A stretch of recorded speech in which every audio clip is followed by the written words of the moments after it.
Hello, everyone at Riverside Brookfield High School. I'm Dan Ponce with WGN-TV News. I'm proud to be an American, proud of your school for honoring and celebrating our brave warriors. Veterans Day for a lot of men and women is a day for reflection, a day to thank those who have served in our armed forces to protect you and our country.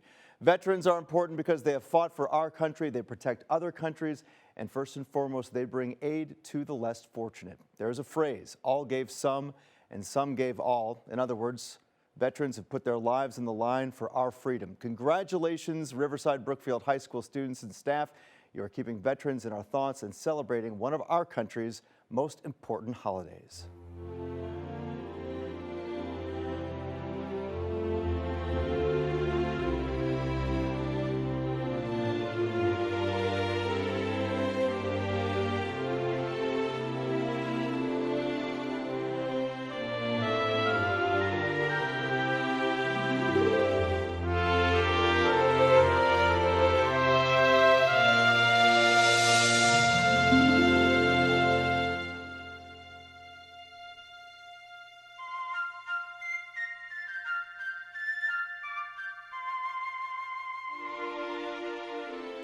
Hello, everybody.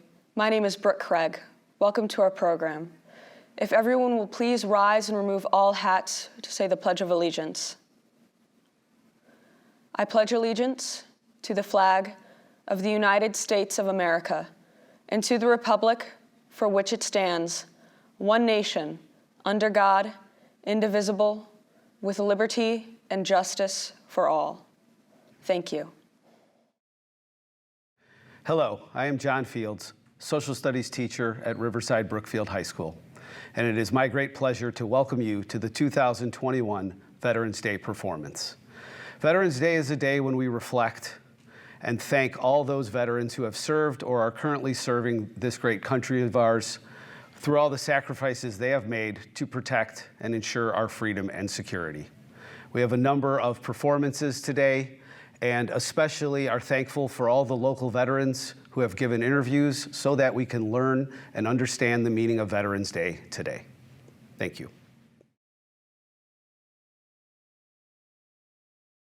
I was in Iraq in 2003 is when we entered Iraq during the beginning, what was considered the invasion.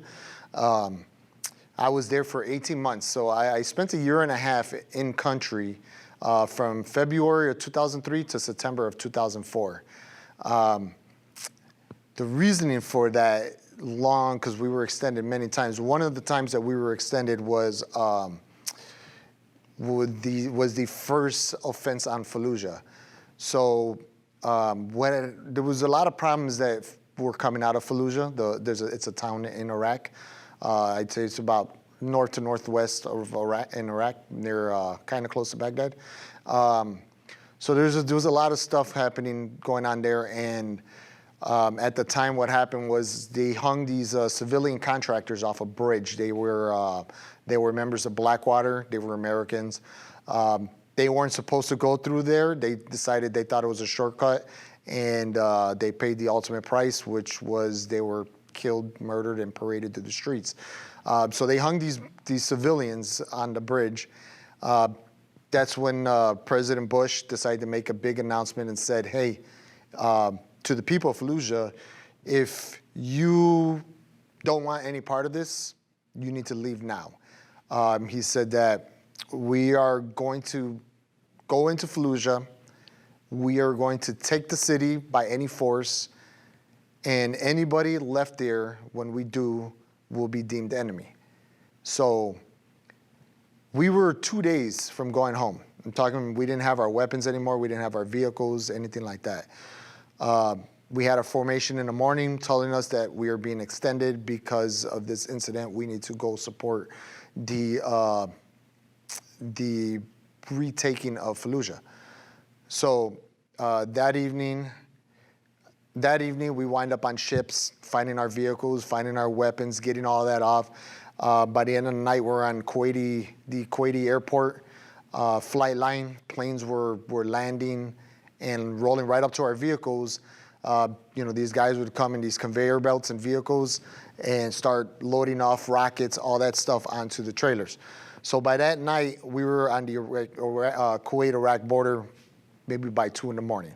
So thinking about it, morning we don't have anything, ready to go home.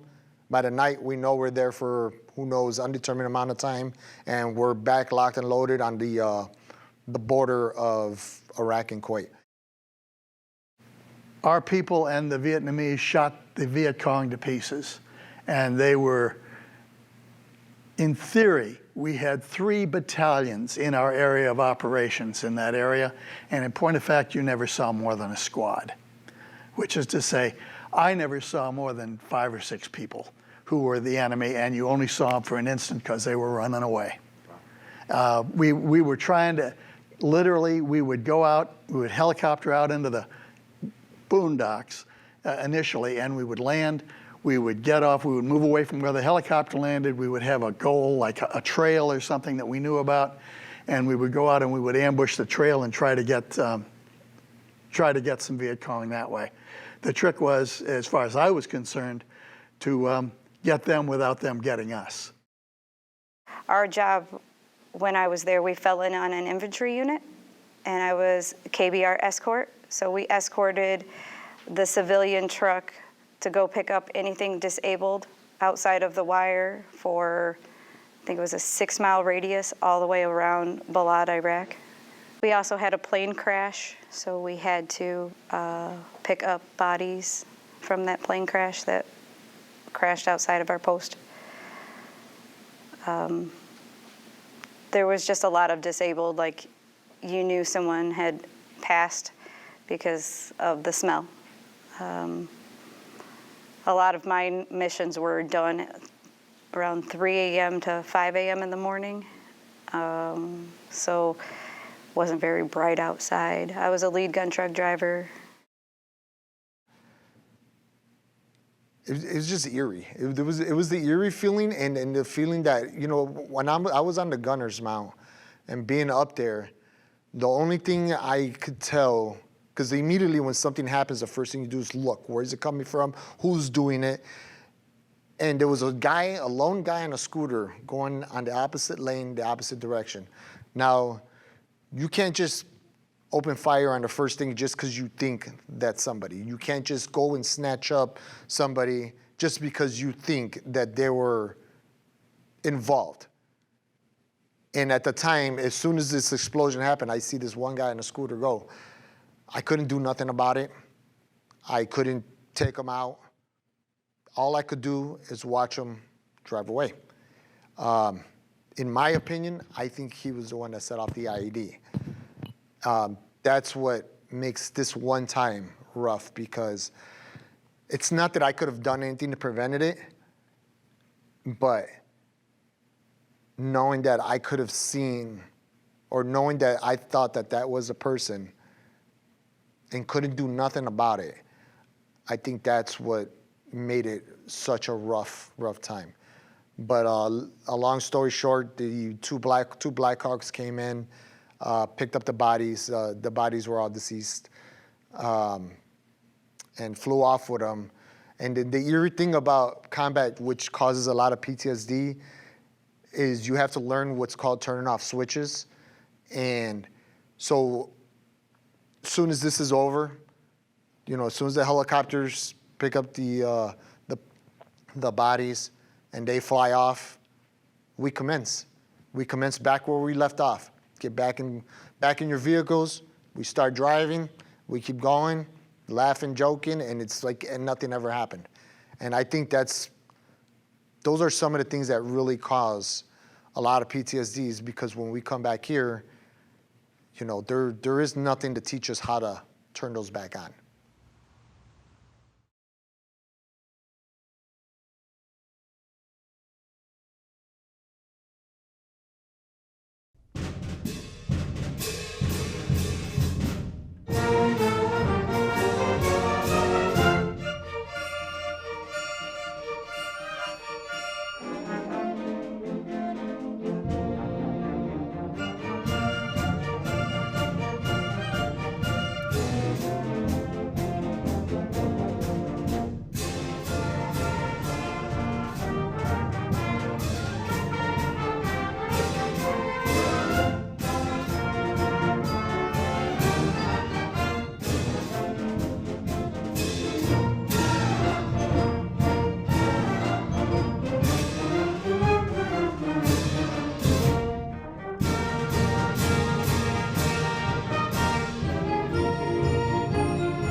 When I was 18, you believed in the president, you believed in the flag, you saluted the flag, you didn't kneel or turn your back toward the flag.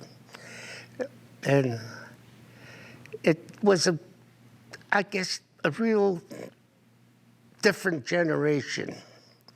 We were spiritually involved in the United States of America, and we believed in everything they says. Coming back from the honor flight, it was a real good thing. They had people up and down the airport congratulating us, yelling and, raising the flag. And it was real good. I really felt it in my heart that America is great. I love America. I love everything that America stands for. Freedoms come with it. We're not perfect. No country is perfect. I just love America. I love everything that's available to us. It is truly the land of opportunity. I say this as the son of an immigrant. To see how hard she had to work, but to provide us with a better life. I personally believe that every parent, your goal is to make sure that your children have a better life than you had before. And sometimes it takes generations, and sometimes it's immediate. For my family, it took some generations. My parents worked extremely hard to get me where I am, but they had the opportunity to do that. And they put me in a position to succeed. And I hope that I am putting my children in a position to succeed. That opportunity isn't always there. When you go to other countries and you start seeing these things and what people go through, you go through, when you see these things that people go through in other countries, then you realize everything that you actually have. I wish everybody could go visit, and not as a tourist, not as part of a tour group kind of thing. I want you to do that too, because then you can still see some things. But when you go, not necessarily to a war zone either. I mean, like when you go to a country and you're part of a group that has to build a school, which the military does that. When you go to other countries, they have all these things that you can go help with. And you need to get yourself, don't go to another country to party and everything else. You should go to the other country and see that country and learn about it before you go, and then observe things, and then volunteer. And then when you volunteer there, you see what rights they don't have, and you see what's taken from them and what the opportunity is missed there. We truly are the land of opportunity. The hardest thing is recognizing that opportunity. The opportunity could be sitting in our face, and we may not even be able to recognize it. That's the hardest part. But as far as America and everything that it offers, we're not perfect. We have a lot of problems. We have a lot of mistakes. But God, it's no other country I'd rather be in. It means the world to me. This is my land. It's our land. It's everything. My brothers and sisters have laid down their lives for our freedoms. It just gives us the ability to be able to live in a way that you cannot live in other countries. And a lot of people won't understand that unless they've been to other countries to see what a third world country lives through. Like, I was there when Saddam Hussein was killed. The Iraqis that I knew that came on post had such a hard time because they were getting killed. The one that I helped with his wife, both his dad and his mother were killed execution style because they didn't want to say where they worked at, where his son and both sons worked at. I mean, we don't have that here. We don't have those problems. I mean, so America means so much more than, and I would give my life for it any day.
We were, between your sophomore and your junior year of ROTC, you go to summer camp.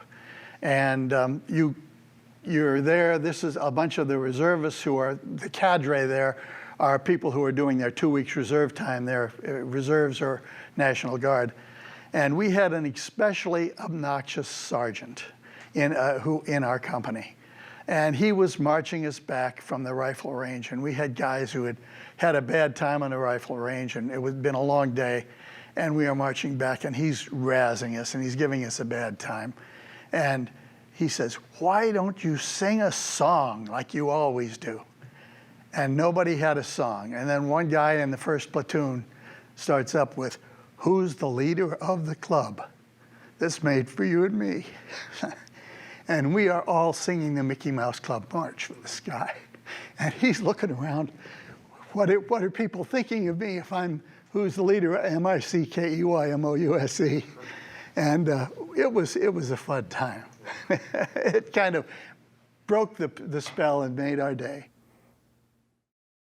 When I was 18, it was the end of the war. And when they heard that I was drafted, the Germans surrendered. I was given some really good advice from my best friend's dad, who's passed now, but he was a retired lieutenant colonel in the Army.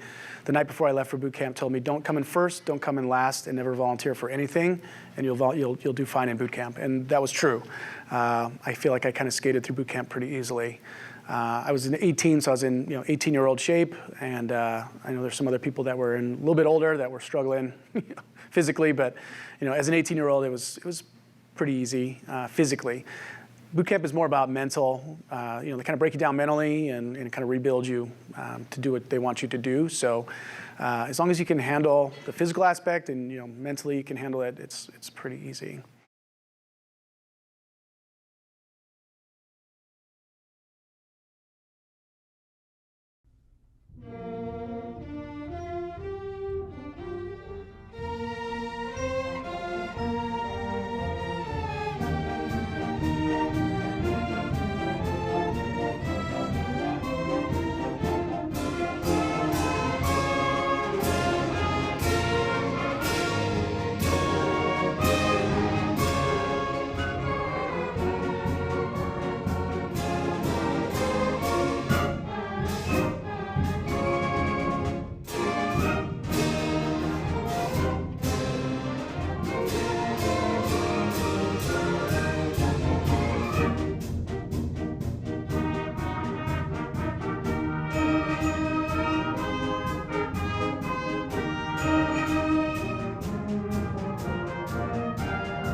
My choices, my successes, and my failures through life made me who I am today.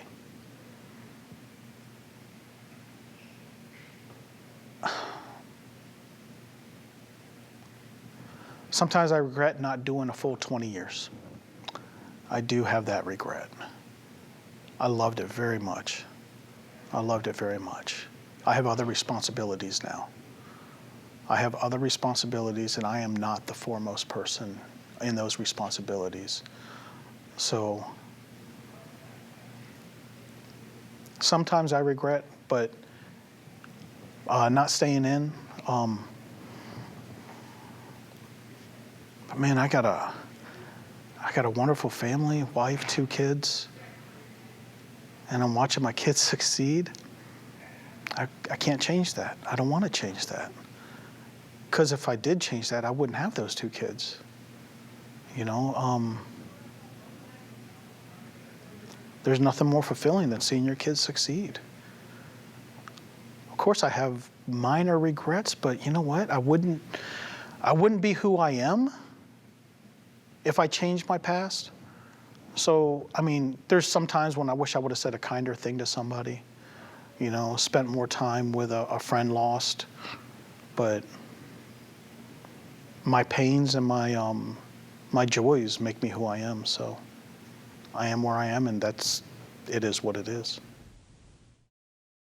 To the students, I would say, believe in your country. Don't knock it. This is a great country.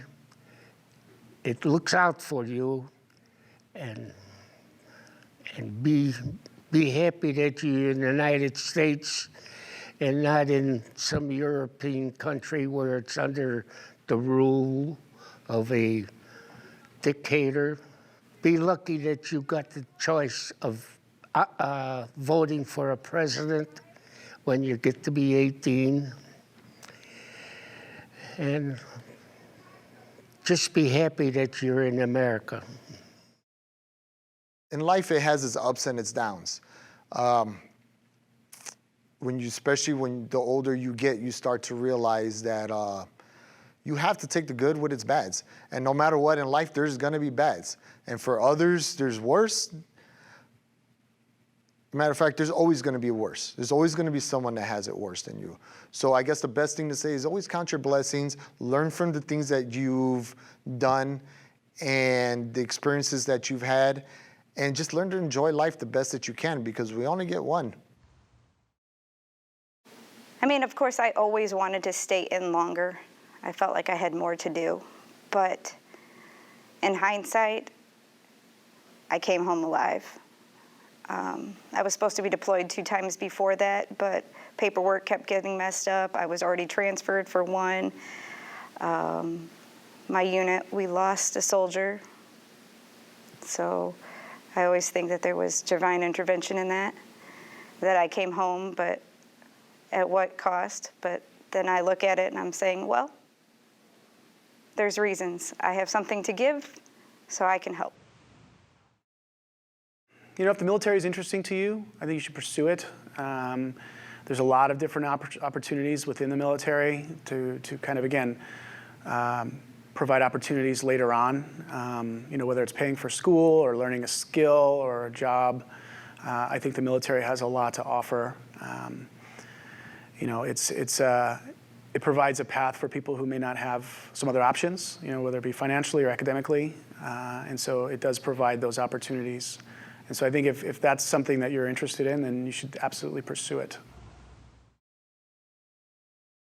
Thank you for joining us today for this wonderful Veterans Day performance.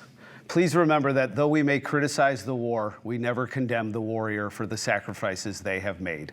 Hopefully next year we can all be in person to experience the stories and memories from veterans around this community.